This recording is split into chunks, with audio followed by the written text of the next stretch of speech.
गुरु में संसार समाया, उनका है आशीष पाया। प्रभु ने खुद से भी ऊंचा गुरु का है स्थान बताया, ये गुरुवर तो।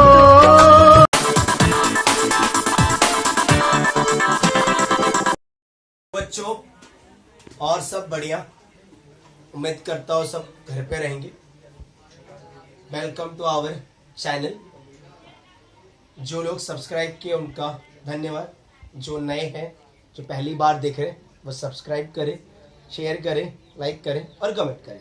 उन्हें इसी तरह प्रीवियस वीडियो दिखेगा, आपको इजी वे में साइंस का नोट्स मिलता रहेगा, जो आपको हर एक बच्चों को हर एक बोर्ड के लिए काम आएगा।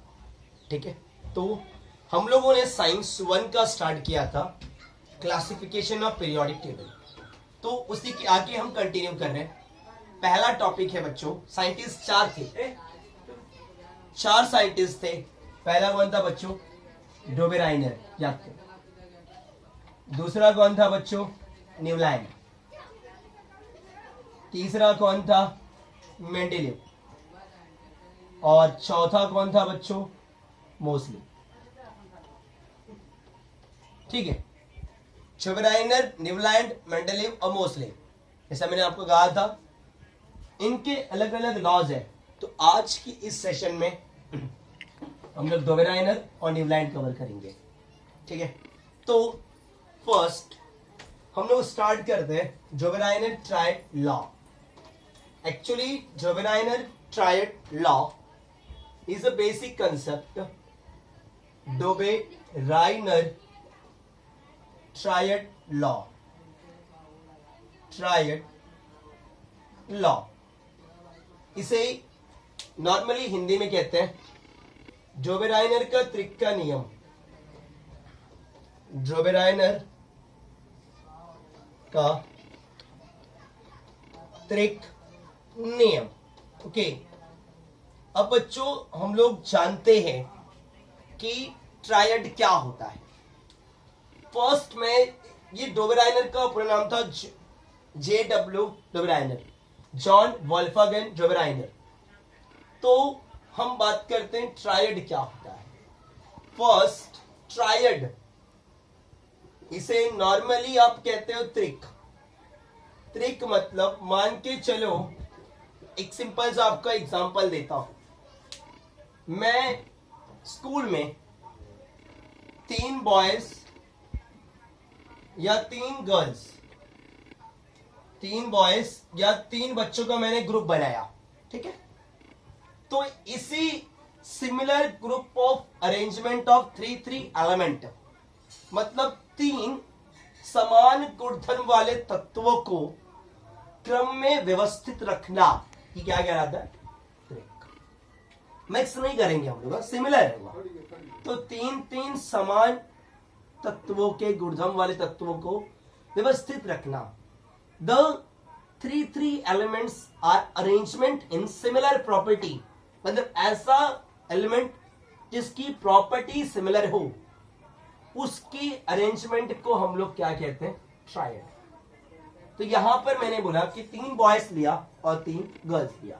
ठीक है, मैं एग्जाम करता हूं बॉयज के ऊपर। मान के चलो, अब डोबेराइनर का त्रिक का लॉ क्या कहता है? What is a triad law? What is triad law? ये तो रहा त्रिक। त्रिक नियम क्या कहता है? अकॉर्डिंग टू डोबेराइनर नियम, द three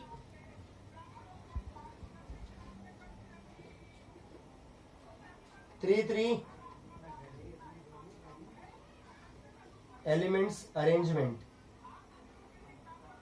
ठीक है, उसके बाद सिमिलर प्रॉपर्टी, उनका गुणधर्म सेम होगा। 3 तत्व को व्यवस्थित क्रम में रखना जिनके गुणधर्म क्या हो? सिमिलर हो। ठीक है, तो त्रिक का नियम क्या कहता है? अकॉर्डिंग टू डोबेराइनर, मान के चलो एक फ्रेंड 1 2 3 है। मान के चलो ये हुआ लीलू, ठीक है, ये हुआ नीलू, और ये हुआ टीलू, ठीक है, लीलू, नीलू और टीलू। मान के चलो कि जो लीलू का जो वजन है वो 40 किलो है और टीलू का वजन 50 किलो है। इन दोनों के वजन को, मतलब इन दोनों के भार को मान के चलो, मैं मानता हूं मेरा टीलू ए है, लीलू ए है और नीलू सी है और टीलू बी है। तो मैं सिंपली बोलता हूं लीलू और नीलू, मतलब ए और सी, लीलू और नीलू का जो वजन का एवरेज निकालूंगा, ऊपर कितने, 2, तो एवरेज बाई 2, तो इनका जो औसत आएगा, इनका जो एवरेज जो आउटकम होगा वो टीलू के अप्रोक्सीमेटली मास के इक्वल होगा, ठीक है।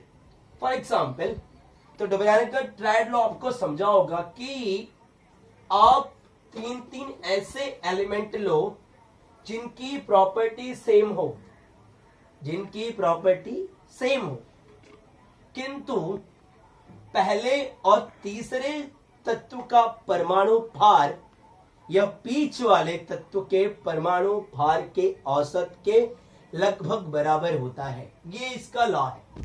मतलब कि according to Dobereiner triads law, the middle element average approximately average is similar to the another 2 elements atomic masses. बाकी 2 एटॉमिक मासेस को जोड़कर मिडल वाला जो होगा, जो बीच वाला होगा, वो सेम आएगा।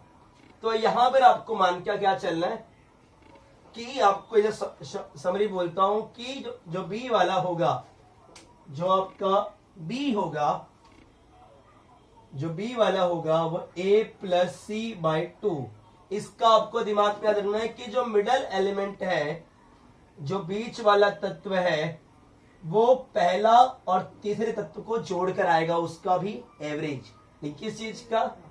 एटॉमिक मास का, एटॉमिक मास का, परमाणु भार का। तो यहां पर आपको बेस्ट एग्जांपल है टेक्स्ट बुक का, लिथियम, सोडियम और third one is a potassium, ठीक है, is Li, is Na, is K, ठीक है। लिथियम आपका A है, सोडियम इज B और पोटेशियम C है। तो आप B मतलब सोडियम को साइड कर लो, atomic mass of lithium A plus atomic mass of potassium C divide by 2। बेटा लिथियम का होता है 7 और पोटेशियम का कितना होता है? पोटेशियम इज 90, मतलब 19 दूना 38, 38 और 1 39, 39 डिवाइड बाय 2, 9 7 16 और 3 और 1 4, 46 आया, डिवाइड बाय 2 निकालो कितना आएगा। तो सोडियम का एटॉमिक मास चेक करो तो अप्रोक्सीमेटली 23 होता है। तो ये है एग्जाम वे ऑफ पॉइंट के लिए कि लिथियम का एटॉमिक मास। अब एटॉमिक मास निकालने का फॉर्मूला जनरली रखा गया है 2 × Z+1, ये एटॉमिक मास निकालने का फॉर्मूला है। This Z is depends to the atomic number, atomic number means परमाणु, ठीक है। आई होप आपको डोबेलिन ट्रायड समझा होगा, ठीक है। नेक्स्ट हम लोग स्टार्ट करने जा रहे हैं Newlands octaves law. Newlands octaves law, भाई न्यूलैंड जो थे एक टाइप के आप कह सकते हो बहुत ही बड़े म्यूजिशियन हुआ करते होंगे। ये बहुत अच्छे बोलते ना सिंगर हुआ रहे होंगे, तभी तो इनको लोग सिंगर साइंटिस्ट भी कहते हैं लोग कहने वाले। बट अपने को यहां पे जानना है कि नॉर्मली है कौन। Newlands octaves law, Newlands octaves law. Newland का अष्टक नियम।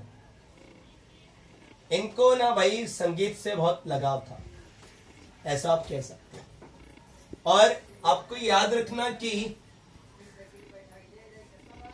Newland octaves. अब बात करते हैं ऑक्टेव्स मतलब क्या। हिंदी में अष्टक लिखा, हिंदी में आपको समझ में आता है कि ये क्या चीज है। ऑक्टेव्स मतलब अष्टक। अष्टक मतलब कि 8 एलिमेंट्स का ग्रुप बनाया, ठीक है। Arrangement of dissimilar property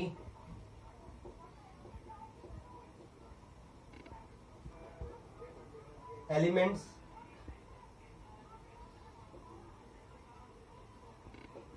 in 8, मतलब 8 का जो ग्रुप बनाया उसने, उसे आप कह सकते हो अष्टक। मतलब 8 तत्वों को व्यवस्थित क्रम में रखना, मतलब arrangement of 8 elements is called as octaves. Octaves law क्या कहता है? मैंने आपको कहा था कि ये एक सिंगर बनना चाहते थे शायद, मुझे लगता है ऐसा, बट हो नहीं सकता। तो ऑक्टेव्स लॉ क्या कहता है? और ऑक्टेव्स लॉ मतलब अष्टक नियम क्या कहता है? ऑक्टेव्स लॉ कहता है कि बच्चों, अगर मैं एलिमेंट को अरेंज कर रहा हूं इंक्रीजिंग ऑर्डर में, arrangement of element in increasing order, मतलब मैं तत्वों को उनके बढ़ते क्रम में रखता हूं, तो मुझे क्या पता चलता है कि जो 8th एलिमेंट की जो प्रॉपर्टी है, 8th वन एलिमेंट, जो 8th वाले एलिमेंट की जो प्रॉपर्टी है, एलिमेंट प्रॉपर्टी, वो सिमिलैरिटी शो करती है, वो सिमिलैरिटी शो करेगी to the first one, first element, ठीक है। मतलब एक सिंपल ही क्या हो, क्या अगर आप बोलो तो सा रे गा मा पा धा नी, फिर से आप सा बोलते हो ना, मतलब ये जो सा आएगा 8वां वाला, इसकी प्रॉपर्टी आपको फर्स्ट से मिलेगी। मैंने पहले कहा था ये सिंगर बनना चाहते थे पर बने नहीं, ठीक है। तो एक सिंपल ही थिंक है कि इनके हिसाब से अगर मैं 8 तत्व क्रम में रखता हूं, तो मेरा जो 8वां वाला होगा उसकी प्रॉपर्टी किससे मिलेगी? पहले वाले से। तो हालांकि इनके टाइम पे इन्होंने बता दिया था कि इनके टाइम पे नोबल गैस नहीं आया था, तो अगर मैं 10 तक गिनती गिनता हूं तो मैं कैसे पढ़ूंगा? हाइड्रोजन, ठीक है, हाइड्रोजन, हीलियम नहीं आएगा, lithium, hydrogen helium lithium, beryllium, boron, carbon, nitrogen, oxygen, fluorine, sodium, neon तो नहीं आएगा, मैग्नीशियम, एल्यूमिनियम। तो अगर मैं काउंट करूं 1 2 3 4 5 6 7, ठीक है। मतलब अगर मैं काउंट करूं तो इसमें क्या होगा कि जो 8th वन है उसकी प्रॉपर्टी सिमिलर मिलेगी किससे? तो एक सिंपल ही वे में कहूं मैं तो 1 2 3 4 5 6 7 8, अगर मैं लिथियम से काउंट करूं तो सोडियम की जो प्रॉपर्टी वो मैच करेगी लिथियम के साथ में, वो सिमिलर है वन, क्योंकि वैलेंसी के आधार पे भी रखा गया था। तो इनका कहना है कि हर 8वें तत्व की प्रॉपर्टी जो होगी वो किससे मिलने वाली है? ऐसा किसने कहा था? ऑक्टेव्स लॉ में। बट इनका जो ऑक्टेव्स लॉ है उसमें बहुत सारी कमियां थी, दे हैव ड्रॉबैक्स। इनकी कुछ ड्रॉबैक्स ये थी, इन्होंने फर्स्ट कहा कि जब ड्रॉबैक्स पहले बात करता हूं मैं, कमी क्या थी? इनके हिसाब से कहा गया था कि इन्होंने बोला कि नेचर में सिर्फ और सिर्फ 56 एलिमेंट है, सिर्फ और सिर्फ 56 एलिमेंट है, पर ऐसा हुआ क्या? नहीं, और भी आया। पहली ड्रॉबैक्स। दूसरी ड्रॉबैक इन्होंने कहा कि हर 8वां वाला शो करेगा, लेकिन जैसे ही नोबल गैस आ गया तो मालूम पड़ा जो नाइन्थ वाले की जो प्रॉपर्टी वो किससे मिलेगी? फर्स्ट वाले से। ये गलत रहा। और तीसरा प्रॉब्लम, इनकी टेबल में नोबल गैस इंक्लूड नहीं किया गया था, इनर्ट गैस इंक्लूड नहीं था, ठीक है। तो ये ड्रॉबैक्स थे न्यूलैंड के, ठीक है। बट ये नहीं कह सकते गलत थे, उन्होंने बहुत अच्छा कंट्रीब्यूशन दिया, क्योंकि इन्हीं के कंट्रीब्यूशन पे आगे साइंटिस्ट ने वर्क किया। तो आई होप आपको ये दोनों समझाओ। Thank you.